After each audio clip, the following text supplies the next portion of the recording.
방송에서 제공하는 투자 정보는 투자 판단에 대한 조언입니다. 방송에서 제공하는 주식의 가치, 가격 상승 및 가격 하락에 대해서는 방송사에서 보장하지 않습니다. 이 시각 헤드라인 뉴스입니다. 미국의 중앙은행인 연방준비제도가 기준금리를 동결했습니다. 미 연준은 오늘 새벽 연방공개시장위원회 FOMC 회의를 마친 뒤 성명에서 현재 0.75%에서 1%인 연방기금 금리를 동결하기로 했다고 밝혔습니다. 연준은 또 미국의 1분기 성장률이 다소 둔화됐지만 일시적으로 보이고 고용시장도 실업률이 더 떨어지는 등 견고하다고 평가했습니다. 우리나라 경상수지가 61개월 연속 흑자 행진을 이어가고 있습니다. 한국은행은 지난 3월 경상수지가 59억 3천만 달러의 흑자를 기록했다고 밝혔는데요. 다만 2월 경상수지보다는 흑자 규모가 25억 달러 정도 줄었습니다. 3월 상품 수지의 흑자 규모는 지난해 같은 달에 비해 30억 달러 정도 감소했고 서비스 수지 적자 규모는 23억 달러 이상 늘었습니다. 한국은행이 오늘 발표한 경상수지 자료를 보면 조금 전 말씀드렸다시피 올 1분기 서비스 수지 적자는 88억 6천만 달러로 집계돼 적자 규모가 사상 최대를 기록했습니다. 특히 중국의 사드 보복이 본격화된 3월의 서비스 수지 적자는 32억 7천만 달러로 지난해 3월에 3배를 넘었습니다. 3월의 서비스 수지 적자 규모는 월간 규모는 사상 최대였던 1월의 33억 6천만 달러 적자에 이어 역대 2위를 기록했습니다. 현대경제연구원은 중국의 경제 보복으로 한국이 명목 국내 총생산, GDP 대비 0.5% 수준, 약 8조 5천억 원에 달하는 피해를 입는다고 밝혔습니다. 반면 중국의 피해는 명목 GDP 대비 0.01%에 불과한 1조 1천억 원에 그칠 전망입니다. 분야별로 보면 피해가 가장 큰 분야는 관광으로 연간 손실액이 7조 1천억 원으로 추정됐습니다.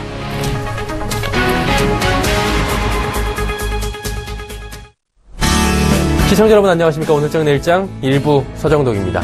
징검다리 휴일들 어떻게 잘들 보내고 계십니까? 어제 쉬고 오늘은 또 장이 열립니다. 그리고 내일 또 장이 닫히는 어린이날 법정 공휴일입니다. 뭔가 애매하다고 하시는 분들이 굉장히 많더라고요. 하루 쉬고 하루 근무를 하다 보니. 하지만 시장은 이런 애매함보다는 확실함을 좀 보여주는 모습입니다. 코스피가 2011년 4월 이후에 연간 최고치를 뚫고 지금 올라간 상황입니다. 현재 포인트 역시 고점에서 움직이고 있는 상황인데요. 코스피만 그런 게 아니라 코스닥 역시 오늘 잘 갑니다. 630선 위를 뚫고 올라가면서 상승폭 튀어나가고 있습니다. 일단은 코스피의 최고가 경신이 지난주까지만 해도 굉장히 화두였는데 오늘 뚫고 올라가면서 생각보다 쉽게 뚫고 올라가면서 주식시장에 훈풍을 불어넣고 있다. 그리고 디스카운트 요일들을 많이 해소시키고 있는 것들이 아니냐라는 기대감들이 오고 있는 상황입니다. 여기에 미 연준의 경기에 대한 낙관적인 시각, 외국인 매수를 통한 순환매 장세 등이 주요한 건데요.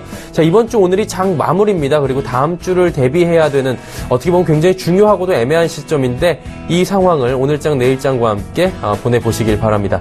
일단 오늘 코스피 지수 변동 상황부터 확인해 보도록 하죠.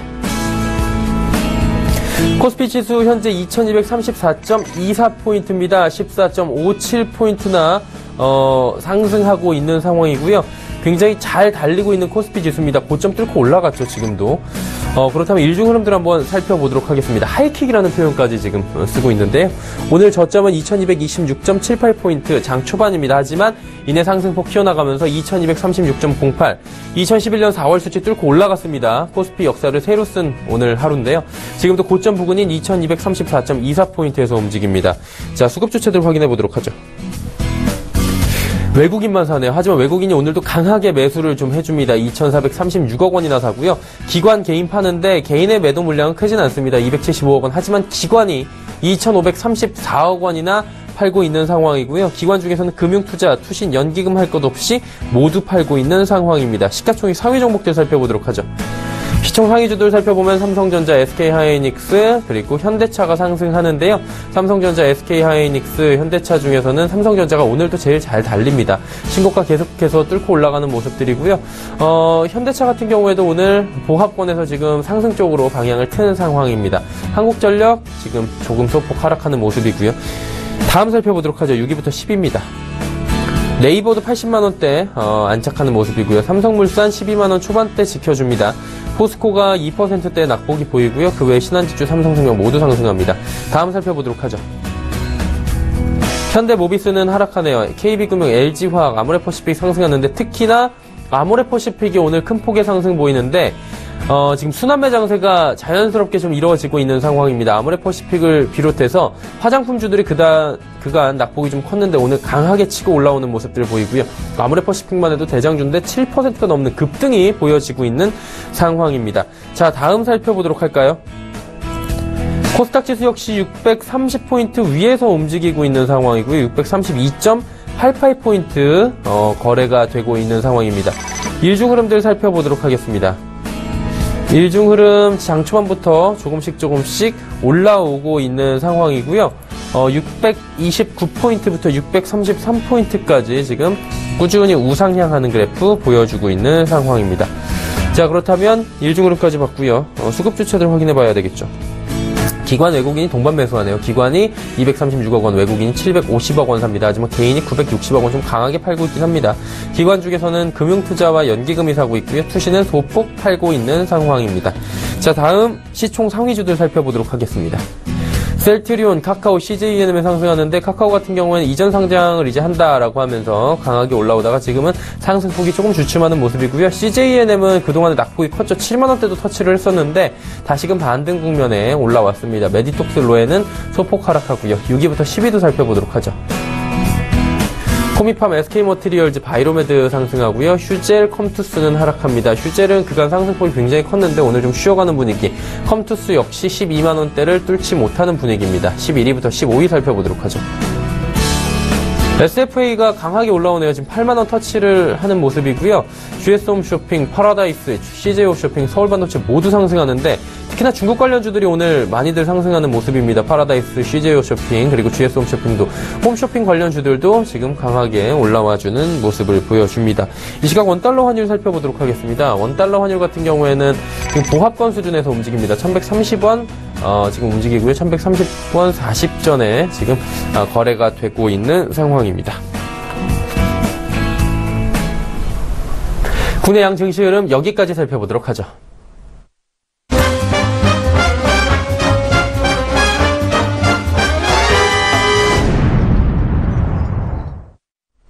자, 오늘 코스피는 고점을 뚫고 올라갔고요. 코스닥 역시 좋은 흐름들을 보여주고 있습니다. 어떤 이슈들로 이렇게 시장이 움직이는지 살펴보도록 하겠습니다. 하나금융투자증권 리서치센터 김두원 연구원입니다. 연구원님 안녕하십니까?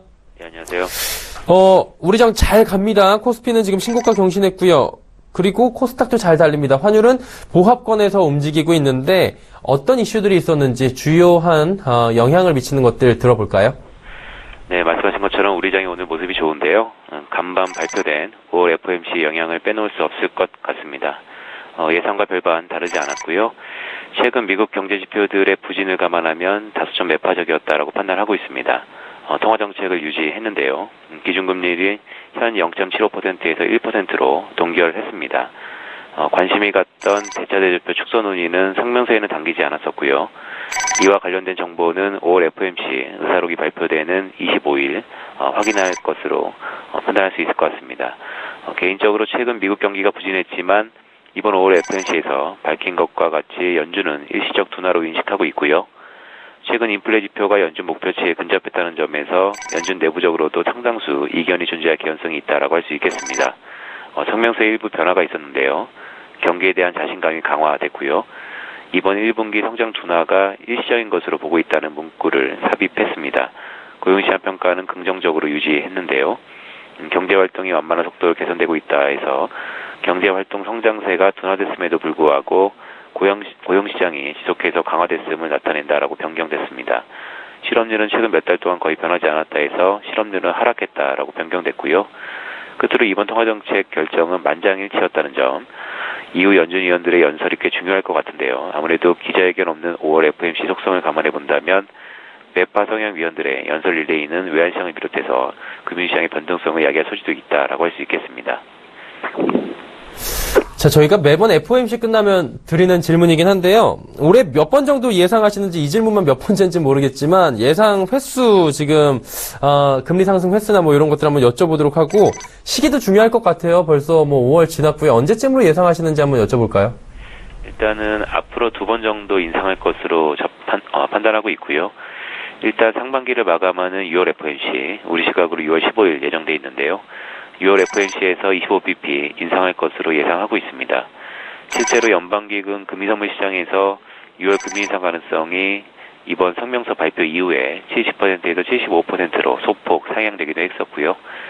이어 하반기에는 12월 FOMC에서 내년도 전망과 대차대조표 축소 스케줄을 시사하면서 아무래도 25bp 인상할 것으로 예상하고 있습니다. 물론 9월 FOMC도 가능성이 있지만 독일 총선을 앞둔 시점에서 연준의 결정이 다소 좀 중립적일 수 있을 것으로 판단하고 있고요.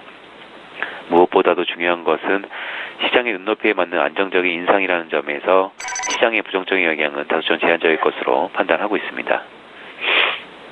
네, 그리고 이제 셧다운 얘기가 좀 나오고 있는 상황입니다. 9월 좋은 셧다운 운운하면서 예산안에 관련된 여러 가지 이야기들 어떻게 보면 잡음 섞인 얘기일 것 같은데요. 이 부분 어떻게 보시는지 한번 여쭤볼까요? 우선 미국 그 예산안을 둘러싼 전반적인 상황을 좀 이해할 필요가 있는데요. 지난 대선을 치르면서 미국 의회는 2017년도 예산안을 처리하지 못했었고 2016년도 예산안을 그대로 이어받아서 한시적인 잠정 예산안으로 운영해 왔었습니다. 잠정 예산안 마감 기일인 4월 말이 도래하면서 연방정부 셧다운 가능성이 고조되기도 했었는데요. 다행히 지난 주말 사이 여야가 극적으로 합의하면서 오늘 9월 말까지 운용할 2017년도 예산안이 거진 합의됐었습니다. 진통 끝에 합의에 이를 수 있었던 부분은 아무래도 트럼프가 주장했던 부분이 일부 누락됐었고 민주당이 중요하게 여기는 항목들이 예산안에 많이 포함됐기 때문인데요. 일례로 이번 예산안에는 한 10억 달러의 국경 안보비가 포함되었습니다. 다만 이는 도널드 트럼프 대통령이 추진하려는 국경 장벽을 건설하는 데는 사용하지 못한다는 단서 조항이 명시되기도 했었는데요. 특히 국경 장벽 예산이 포함되지 않는 것에 대해서 최근에 트럼프 대통령이 트위터를 통해서 불만이 나왔었고요. 트럼프 대통령은 트위터를 통해 심지어는 좋은 셧다운도 있다면서까지 예산 합의안에 불만을 제기하기도 했었습니다. 여기에 내년 상원의원을 더 선출하든지 아니면 투표 발동 가능 의석수를 기존 60석에서 51석으로 변경하는 제안도 제시했었는데요.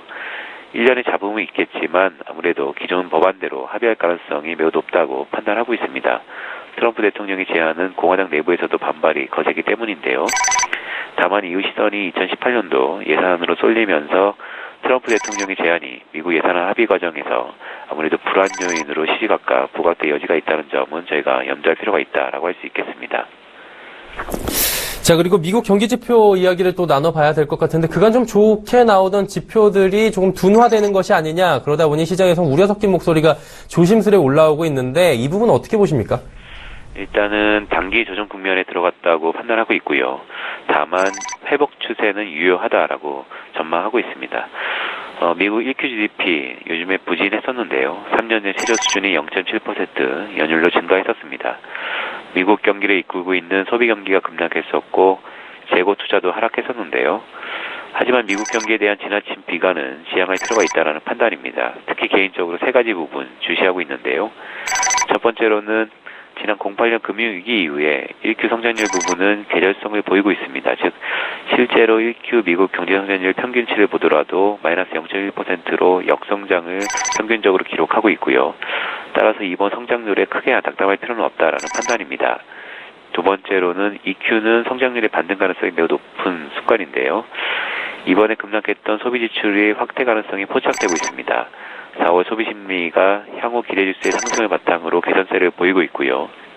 끝으로 미국 기업들의 투자 확대가 나타나고 있는데요. 건물과 장비를 포함한 비거주용 고정투자가 9.4% 연율로 증가했었습니다.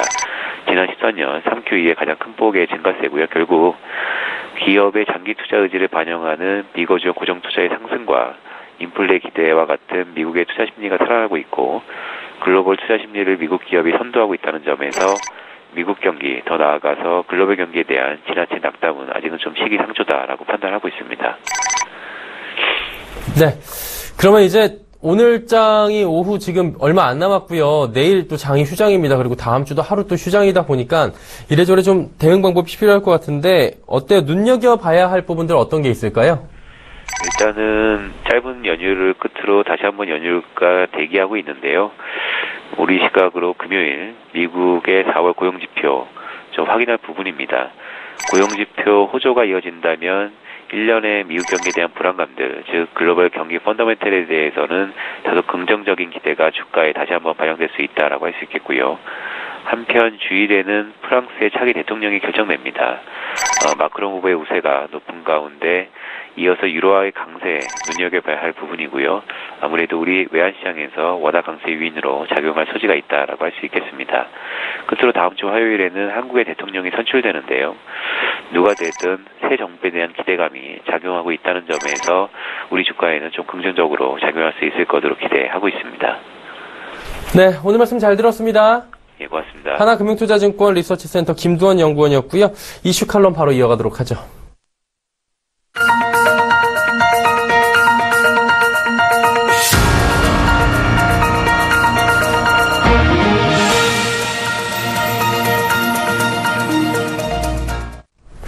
마켓 리더들과 함께하는 시간 이슈 칼럼 시간입니다. 오늘은 미중산업경제연구소 조용찬 소장과 함께합니다. 소장님 안녕하세요.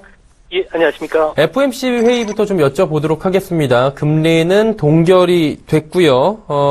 6월엔 올 들어 두 번째 금리 인상이 나설지 이 부분도 궁금하고 금리가 생각보다 좀 더디게 올라간다라는 이야기들도 조심스레 나오는 것 같은데요. 어떻게 보십니까? 네, 아무래도 3월 그 금리 인상을 단행한 지 1개월 반밖에 안 됐기 때문에 5월 회의에서는 투표권을 갖고 있는 멤버 9명이 만장일치로 그 정책 금리를 동결시켰는데요. 회의 뒤에 성명을 보면은 1분기 성장 둔화는 일시적으로 봤고요. 또 금리 인상 속도도 완만하게 조정한다는 기존의 표현을 유지했기 때문에 올해 두 차례 더 인상한다는 시나리오는 바뀌지는 않은 것으로 보여집니다. 이제 이 성명에서 보면은 보유 자산의 재투자 전략을 유지한다는 기존의 표현도 바꾸지는 않았는데요. 이제 앞으로 시장에 충격을 주지 않는 범위 안에서는 구체적인 그 생각안들이 앞으로 정리돼서 다음번 회의부터 나오지 않을까 생각이 됩니다. 6월과 9월에는 추가 금리 인상을 단행할 것으로 보여지는데요. 6월 FOMC에서 금리 인상 확률은 현재 60%, 9월에는 80%가 정도 된다는 점에서는 금리 인상이 확실해질 것으로 보여집니다. 12월은 아무래도 연준의 보유자산 재투자가 종료되기 때문에 시장에 혼란을 줄 수 있다는 측면에서는 아무래도 금리 인상은 하지는 않을 것으로 보여지고요. 내년 3월부터 다시 재개되지 않을까 조심스럽게 전망이 됩니다. 자, 그리고 이제 내년 2월이면 임기가 종료되는 연준 의장 자리를 두고 연임이 될 것이다 아니면 새로운 사람이 올 것이다라고 의견이 좀 분분한 것 같은데 어떻게 보시는지 궁금하고요. 만약에 후임자가 좀 유력하게 떠오르는 사람들이 있다면 어떤 분들인지 좀 여쭤볼까요?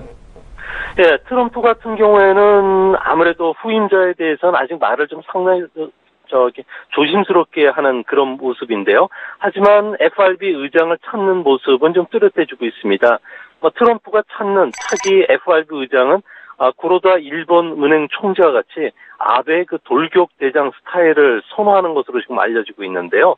월가에서는 현재 유력한 후보로 거론되는 후임자를 꼽으라면 거의 대부분 게리콘 국가경제회의 위원장이 유망하다는 쪽의 의견을 모으고 있습니다. 골드만삭스 출신인데다가 금융시장에 워낙 정통하고요.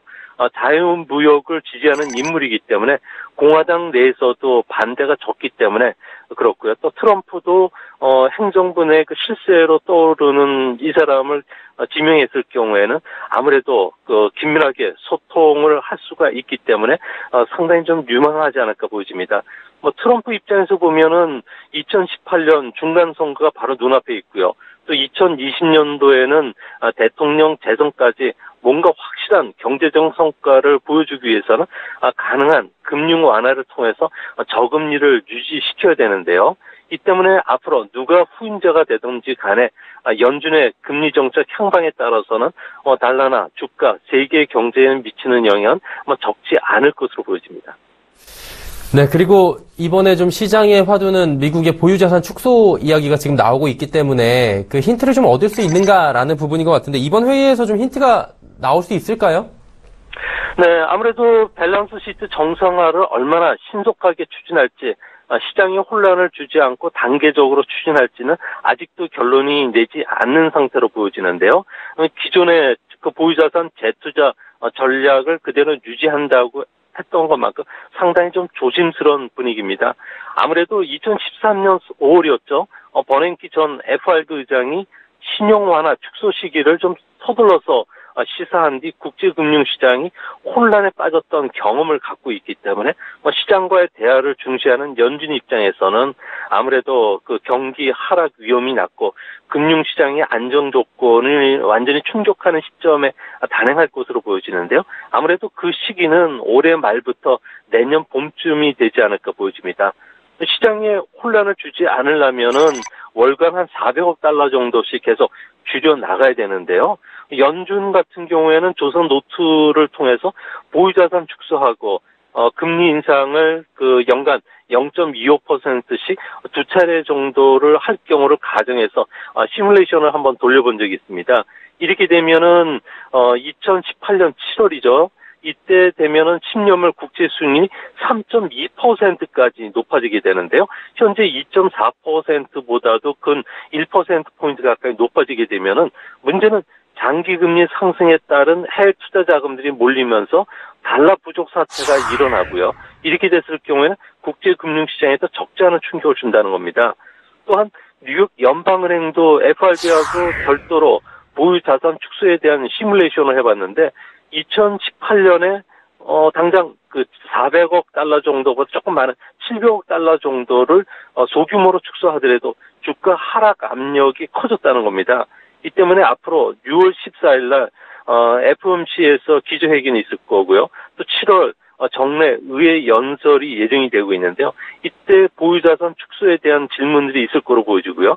여기에 대해서 그 구체적인 시나리오가 있다고 그러면 주시장은 좀 더 그 거친 조정이 찾아오지 않을까 보여집니다. 자, 그렇다면 미국이 본격적으로 금리 인상에 들어가고 연준은 보유 자산을 축소하게 된다. 쉽지 않을 것 같은데 그럼 투자 손실이 굉장히 커지지 않겠습니까? 미국 채권 시장 수급 동향 한번 알아보면 이 부분 좀 이해가 쉬울 것 같은데 체크해 주시죠.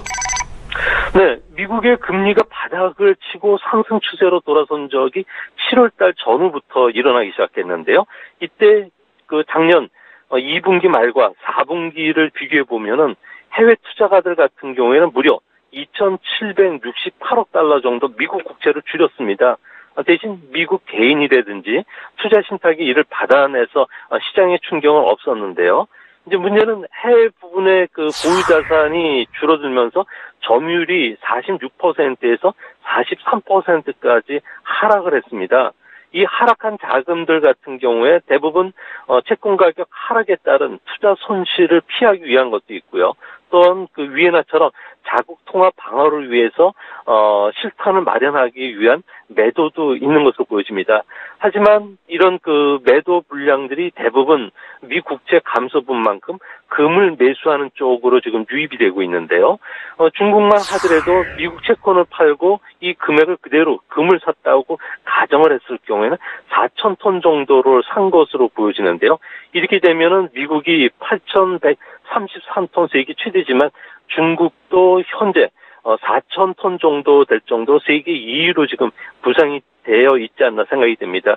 중국 같은 경우에는 금과 관련된 투자 금액은 철저히 그 비밀에 붙여 있기 때문에 아직 실상은 보여주진 않지만 앞으로 외국인들의 매도 그리고 채권 수익률이 올라가게 됐을 경우에는 금 시장에는 오히려 더 호재가 될 수 있는 이런 모습도 나타날 것으로 보여집니다.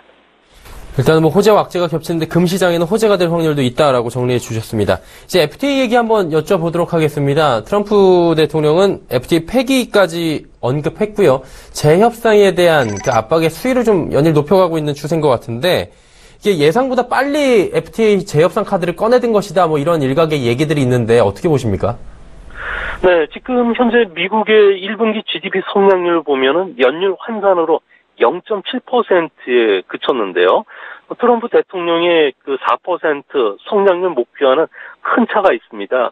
성장률을 끌어올리려고 했는데 의회 반대로 세제 개혁이라든지 재정 확장 정책을 펼 수가 없는 상황인데요.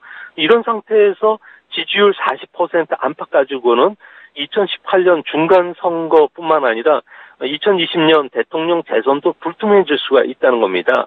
이 때문에 대통령의 권한이 강화된 통상 부분에서 강경책을 유지함으로써 유권자의 지지를 끌어내려는 이런 의도도 상당히 포함이 되고 있는데요. 이 때문에 4월 29일 날 20개 국가와 미국이 체결한 FTA뿐만 아니라 42건의 그 양자 투자 협정에 대해서도 상무부하고 통상대표부로 하여금 6개월까지 조사를 해가지고 이 결과를 보고하라고 했습니다. 이렇게 되면은 미국과 양자 FTA가 공정하지 못하다고 결론이 내리면은 아무래도 고의력 관세 부과와 같은 제재 조치가 내려질 가능성이 있기 때문에 내년도 우리나라와 미국 간에는 아무래도 FTA 재협상 문제뿐만 아니라 상계 관세라든지 각종 규제가 좀 더 강화될 가능성이 있지 않을까 생각이 됩니다. 자, 그렇다면 실제로 한미 FTA 재협상에 돌입을 한다라고 한다면 우리나라도 피해가 좀 심할 것 같다라는 생각이 드는데 경제적 피해 어느 정도입니까? 네, 트럼프 대통령은 선거 공약 때 한미 FTA가 발표되기 이전인 2012년 이전에 무역 적자로 되돌리기 위한 재협상이 필요하다고 이야기를 했는데요.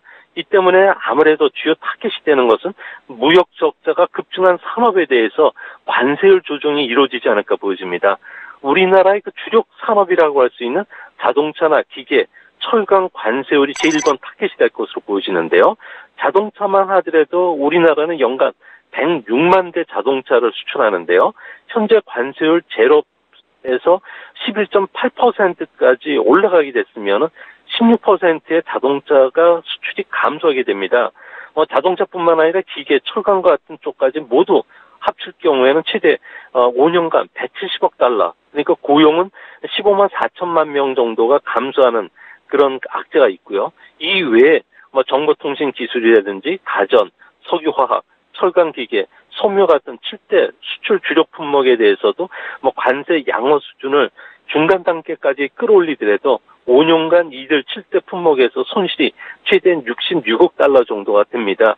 근데 미국 입장에서는 그 한미 FTA가 일본이라든지 중국보다는 무역 흑자가 크지 않고 또 재협상 쟁점도 몇 개 품목에 제한되기 때문에 협상이 수월하는 점에서 우리나라를 좀 계속 걸고 넘어지는 이런 모습으로 앞으로도 계속 코멘트들이 나오지 않을까 생각이 됩니다.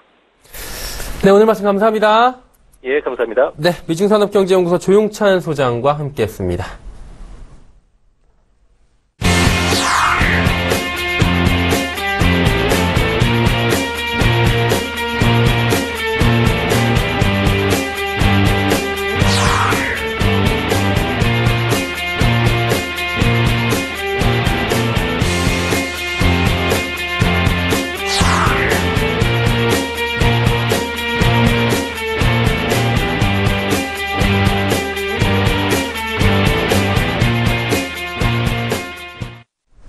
오늘장 내일장 1부 함께 하고 계시고요. 잠시 뒤 2부 예고해드리도록 하겠습니다. 자, 2부에서는 여러분의 참여를 기다리고 있습니다. 100원의 정보 이용료 추가되는 샵 0082번을 통해서 문자 메시지 보내주실 수가 있는데요. 지금 하단에 나가고 있죠. 종목, 가격, 그리고 비중을 적어서 보내주시면 전문가 두 분과 함께 상담을 해보도록 하겠습니다. 라이브 매매 타임이 준비되어 있는 건데요. 유한타증권 명동지점의 이정남 대리, 헌터스 경제연구소 김진석 소장 이 두 분과 함께 이야기를 나눠보도록 하겠습니다. 많은 종목 이야기, 정확한 종목 이야기 잠시 뒤 2부에서 뵙겠습니다. 고맙습니다.